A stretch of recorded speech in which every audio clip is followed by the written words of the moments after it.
New intelligence obtained by the US suggests that Israel has drawn up a plan to destroy Iran's nuclear facilities. Will Trump play along? But more importantly, will Iran sit idly by if that happens? Raghani Sudhir Chaure reports.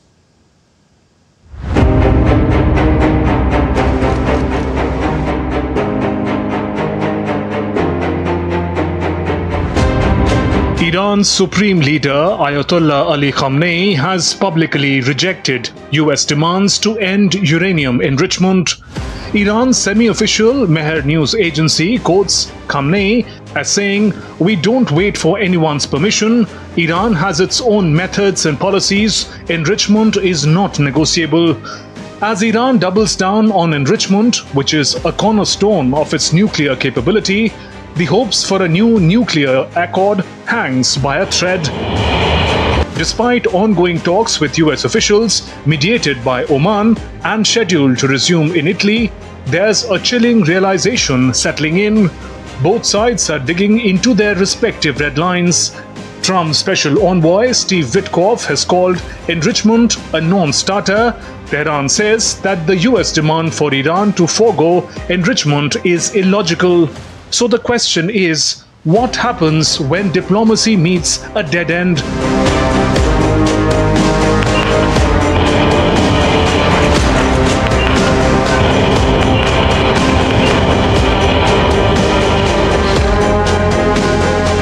US intelligence sources say that Israel has a plan. Fighter jets are being prepped. Live drills are underway. According to the Times of Israel newspaper, the Israeli military is preparing for a potential multi-day military campaign against Iran's nuclear infrastructure should negotiations fail. There's a narrow operational window left. If a strike must happen, it'll have to be soon. Israel's Prime Minister Benjamin Netanyahu dropped a broad hint in Jerusalem on Wednesday. Iran remains a very serious threat to Israel. We are, of course, in full coordination with the United States. We are talking to them all the time, and we hope that if they can reach an agreement that will prevent Iran from having a nuclear weapon, that means it will prevent Iran from being able to enrich uranium. If this is certainly achieved, we will of course welcome it. But in any case, the state of Israel reserves the right to defend itself against a regime that threatens to destroy us. Reports say that Netanyahu is waiting for Trump to lose faith in the talks before launching a strike, possibly with or without Washington D.C.'s green light. But there's a not-so-minor hitch. Israel does not have the capacity to destroy Iran's nuclear program without US assistance, and the US is not likely to help Israel carry out strikes on Iranian nuclear sites at this moment, short of some major provocation by Tehran. As tensions mount, a horrifying act of violence struck the US capital on 22nd May. 2 Israeli embassy employees were gunned down outside a museum in Washington, D.C. Eyewitnesses say the attacker shouted, "Free Palestine," as police moved in. Last night in Washington, something horrific happened. A brutal terrorist shot in cold blood a young, beautiful couple, Yaron Lishinsky and Sarah Milgram. The terrorist who cruelly gunned them down did so for one reason and one reason alone. He wanted to kill Jews. And as he was taken away, he chanted, "Free Palestine." This is exactly the same chant we heard on October 7th. The killings have added another layer of tension to an already strained ties between the West and the Arab world.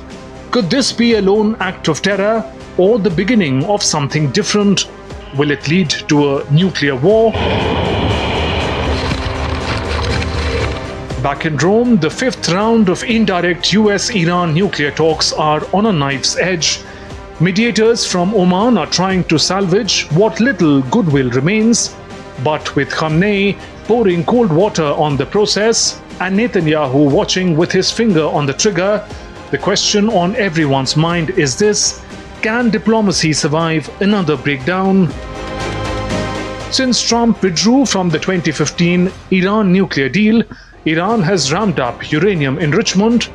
While Tehran insists its nuclear program is peaceful, critics led by Israel say that the evidence points otherwise.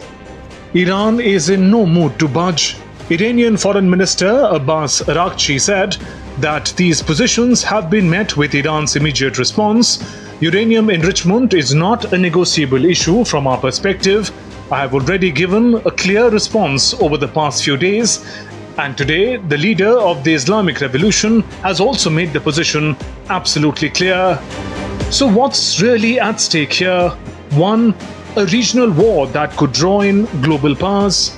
2. Potential radioactive fallout from Israeli airstrikes. And 3.